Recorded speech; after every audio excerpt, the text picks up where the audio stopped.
Salut la team, Tales of the Walking Dead ouvre un tout nouveau chapitre sur l'apocalypse zombie DMC, posant la question de savoir si les spin-offs de Walking Dead auraient dû emprunter cette voie depuis le début. Et on en parle dès maintenant dans cette vidéo, et n'oubliez pas de liker et de commenter. Let's go! Petit message avant de commencer réellement cette vidéo. On est plus de 3500 sur la chaîne. Merci énormément à tous ceux qui se sont abonnés et bonne vidéo! Grâce au succès fulgurant du MCU de Marvel et à la demande constante de contenu frais en streaming, les univers partagés sont un gain indispensable de chaque plateforme. De Star Trek à The Boys, la philosophie « pourquoi avoir une série quand on peut en avoir 5 » devient de plus en plus courante et The Walking Dead ne fait pas exception. La série mère de l'horreur DMC a déjà engendré Fear the Walking Dead et Walking Dead World Beyond, tandis que Rick et Michonne, Maggie et Negan et Daryl Dixon sont tous alignés pour de futurs projets. Avant cela, les connaisseurs du genre zombie ont un nouveau cru à déguster, Tales of the Walking Dead, et contrairement aux offres précédentes, la série n'apporte aucun récit global ou sur du long terme, aucun casting principal et aucun objectif fixe. Chaque épisode raconte une histoire isolée, tirée de divers endroits et moments de la mythologie de The Walking Dead, mettant en vedette différents personnages chaque semaine et présentant des nuances différentes allant de la comédie noire à la science-fiction pure, et ça fait plaisir. Bien que le dernier spin-off DMC ne fasse que commencer, l'épisode 1, Heavy Joe, avance déjà un argument solide selon lequel The Walking Dead aurait dû emprunter cette voie d'anthologie en 2015 plutôt que d'opter pour un préquel à part entière dans Fear of the Walking Dead. Tales of the Walking Dead donne-t-il enfin à l'apocalypse zombie en direct de Robert Kirkman ce que Fear aurait dû être depuis le début ?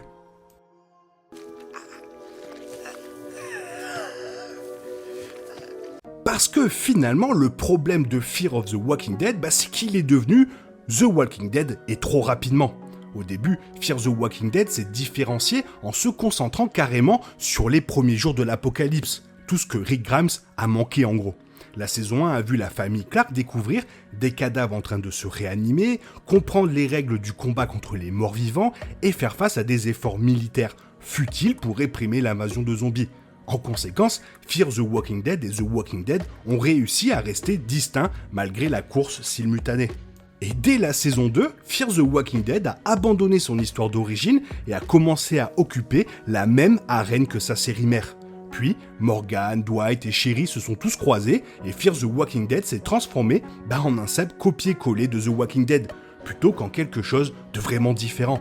Les dernières saisons ont rendu Fear the Walking Dead unique à d'autres égards, transformant le Texas en une terre nucléaire par exemple, mais les spin-offs sont toujours essentiellement The Walking Dead, mais dans un état différent.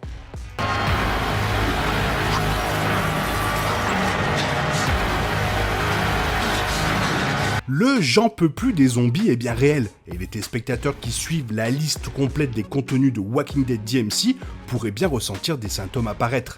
Après 20 saisons à travers 3 séries, The Walking Dead a exploré tous les coins et recoins du sous-genre de l'horreur zombie. Entre les forêts rurales, les tirs dans la tête, plus les guerres avec des communautés rivales à traverser, etc., on commence à savoir l'avance et le bordel qui va arriver. Tous deux construits sur les mêmes bases que la série originale en termes de ton, d'intrigue et de personnages, Fear the Walking Dead et Walking Dead World Beyond sont coupables d'accélérer le problème du j'en peux plus des zombies dans l'univers The Walking Dead. Mais Tales of the Walking Dead prouve qu'il y a autre chose à faire.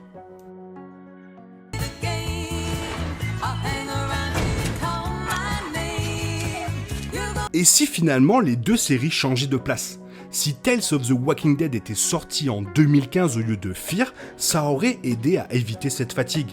Le public aurait pu apprécier les intrigues sérialisées et approfondies de The Walking Dead, puis passer à Tales pour se changer les idées avec des histoires zombies plus drôles, plus étranges ou plus musicales. En fait, tout ce que nous ne trouvons pas dans la série principale. Les deux séries auraient pu se compléter en offrant des expériences bien distinctes, pas seulement la même expérience avec un assaisonnement légèrement différent. Plutôt que de se limiter à un casting, une époque et à un ton comme le fait Fear, Tales of the Walking Dead aurait pu se déplacer entre les pépites de la chronologie, avec des histoires secondaires de l'émission principale et des aventures totalement nouvelles qui repoussent les limites de la franchise. En contraste frappant avec Fear the Walking Dead, cette série aurait pu continuer pendant 7 saisons sans jamais marcher sur les orteils de Rick Grimes. Si Tales of the Walking Dead était hypothétiquement sorti en 2015 à la place de Fear, le format d'anthologie diversifié aurait secoué la franchise avant que sa fraîcheur ne commence à s'estomper, soufflant une bouffée d'air frais bien nécessaire à un moment où The Walking Dead n'avait pas encore des soucis sur son pic d'audience. Dans le monde non hypothétique de 2022, Tales of the Walking Dead arrive alors que la fatigue des zombies s'est installée depuis trop longtemps. Le format d'anthologie apporte toujours de l'originalité, mais arrive trop tard pour remédier aux problèmes de répétition de The Walking Dead. Donc échanger Tales of the Walking Dead avec Fear the Walking Dead aurait également donné à ce dernier une meilleure chance de réussir à ses propres conditions. La première de Fear the Walking Dead en 2022 signifierait que l'histoire de la famille Clark remplacerait la série principale en tant que cœur sérialisé de la franchise Walking Dead d'AMC. Comme House of the Dragon avec Game of Thrones, Better Call Saul avec Breaking Bad, le préquel de The Walking Dead aurait pu être mieux servi en attendant la fin de la série originale. Tales of the Walking Dead se passe là où Fear aurait dû être, et Fear the Walking Dead a été créé là où Tales aurait dû être. Sorry. Parce qu'en fait, le pire dans l'histoire, c'est que Tales of the Walking Dead prouve qu'un univers partagé, ça peut marcher. Même si Tales of the Walking Dead aurait eu beaucoup plus de sens en 2015, le premier volet du nouveau spin-off apporte au moins de bonnes nouvelles pour l'avenir. Bien que Heavy Joe soit indéniablement construit à partir de l'ADN habituel de Walking Dead, le tueur sombrement comique de Norman Bates, la chèvre et ces moments où Terry Crews canalise délibérément son alter ego Brooklyn Nine-Nine prouvent que The Walking Dead est parfaitement capable de franchir ses propres lignes de genre. The Walking Dead, Fear the Walking Dead et Walking Dead World Beyond chantent tous à peu près la même partition, mais le road trip de Joe et Ellie confirme enfin que la franchise zombie d'AMC a plus d'un tour dans son sac. Cette semaine, c'est de la comédie, mais les futurs épisodes promettent d'autres nuances et cette variété inédite est de bon augure car The Walking Dead se dresse au bord du précipice de plus de contenu que jamais.